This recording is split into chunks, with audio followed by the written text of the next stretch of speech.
Qarang, men mush yaqinda bir necha yosh ina-sing'illarimga maslahat berib qoldim-chi.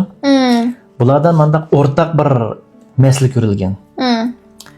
Yosh inalarimiz mush bir to'y qilib ajrashgan, bichara yig'lab yurgan qiz bolani, mush qiz bola bak bichara ekan, men mush qiz bolani olmasam, bu qiz bola bir umr baxtsiz yashab o'tib ketgidek deb, bu qiz bola bilan to'y qilgan, 1-2 yildan keyinlikin bu uyni tutamay, ashaddiy dushman bo'lib, bu o'g'il bolani paki supurib, o qiz bola ketin berib ajrashib ketgan. Yana bir necha singlim bor. Bu singlim hamda qarshi tarafni intayin yaxshi ko'rma deb, bu singlimiz burun o'qish bitirdi. Avu aspiratlikda qo'ydi. Bu singlimiz o'zi ishlab topgan 100 ming, 200 ming ko'p pulni qarshi tarafni o'qish puliga, turmush puliga avatidi. Qarshi taraf o'qish bitgandan keyin ma qizini tashib deb boshqa qiz oladi. Mushundaq hamda bo'libmi shu 20 yoshdan 26-7 yoshlargacha bo'lgan mush doirada mushundaq inson-sing'illarim bir qadar ko'pkanchu. Mushlarga beradigan taklifim hamda mushlardan boshqa hamda yana nurg'ulg'an inson-sing'illarimiz bo'lishi mumkin. Mushundaq niyatdiki. Mush filmda shu inson-sing'illarimga bir foydasi tegib qolsa ajab emas deb ishildimchu. Endi bu nima deysiz? Bulardagi bu kuchlik gunohkorlik tuyg'usiga qarang. Buningdiki o'g'il bolalar kichik vaqtida mush onasini qutqizolmagan bo'lishi mumkin. Ya onasi bek jabha tatib ketgan, ya dadasining mehriga erishmagan, ya ayli zo'ravonligida qolgan. Onamni qutqizma deydi, lekin kichik onasini qutqizolmaydi. Shunga bu cho'ng bo'lgandan keyin onasini qutqizolmagan azobni boshqalarga yo'tkaydi-chu. Bu bir qutqazuvchi bo'ladi jamiyatda. Qahramon. Qizmi shu? Qizmi dadasini azobidan qutqizolmagan. Bular kuchli gunohkorlik tuyg'usi cho'ng bo'lgan bular-chu. Shuningdek bular jamiyat qanday qildi? To'xtamasdan mushundaq bichara, bequvul, beshiq kun kelgan yig'lab yurgan odamlarni atrofiga qurab tepib, mushularni azobidan qutuldirma deb mushulardan kirishib qoldi. Lekin oxirida qanday bo'ldi? Biz bundaq gunohkorlik jarohat bilan qilgan har qanday ishimiz cho'qim bir fojia bilan oxirlashadi. Bu yo'lning oxiri baxtli bo'la olishi mumkin emas. Men necha qatim dedim, bu gunohkorlik tuyg'usi mush inson vujudidagi jarohatniki eng kuchli, eng ig'ir, eng marzidir. Eng joyil. Odam o'zini jazolaydigan jarohat ma bu.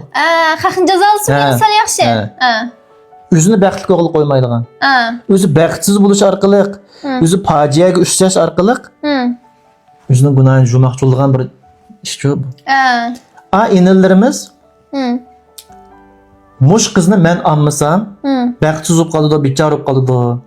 Shunga men beshini silasam, ajab mening beshimni siladan erim rahmat deb menga mangu bir umr mening peshoynamdan suyib, menga bak rahmat deb ketadi. Meni kutib ayoldan to'y qiladi. Lekin uning bilan to'y qilgan o ayolmi men baxtli bo'laman deb to'y qildi. Meni beshimni silab qo'y deb to'y qilmagan u-chu. Shunga men erkish kutgan u inkasni qaytarib olmaydi. Shunga men erkishi men seni balasi va demay, bir ajrashdi demay, asam sen miyada munda qilding deb kallasida o'tmay shundan aniki.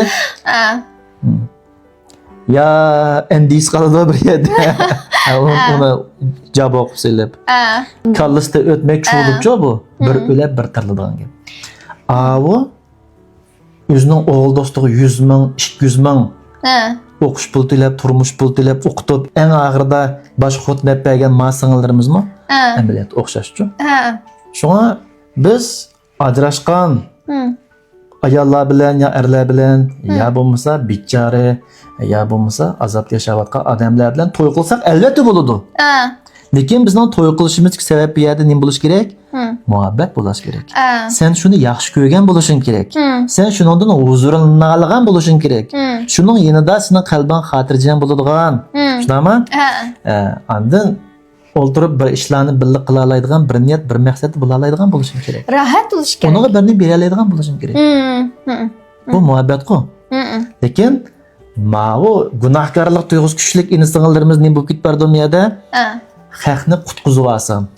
Haq o'rak chiqib ketib bardim men tatolar. Haqni qutqizib olib men bir ahirda qutuldiralim seni deydigan mush gapni Ha. o'zimga deyalasam, ammo menga "Hani bo'lsa meni qutuldirib olding, bo'lmagan bo'lsa men o'ladigan bir odamdin. Ha. Rahmat sana, erim xotinim." Mushunday gapni anglasam, mushunday tamolar bo'ladi-ku. Lekin xalq uni bir deydi, demaydi. Yoki birmi demaydi. Demaydi, u o'zini unda o'ylamaydi. Bu gunohkorlik tuyg'usi bor odamga uni mangu deb bilishingiz kerak. Bo'lmasa u gene kuydi qalbi-ku. Ha. Bo'lmasa u sizdan boshqa yana boshqa odamni qutuldirib, qalbidagi o'tni o'chirishga majbur bo'ladi bu. Ha.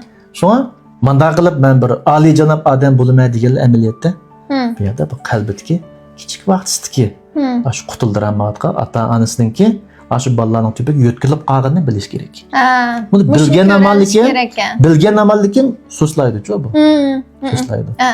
Shunga bu bolalarniki keyin turmush qurishlik sababi boshqalarniki bichorligi, boshqalarniki peqirligi emas.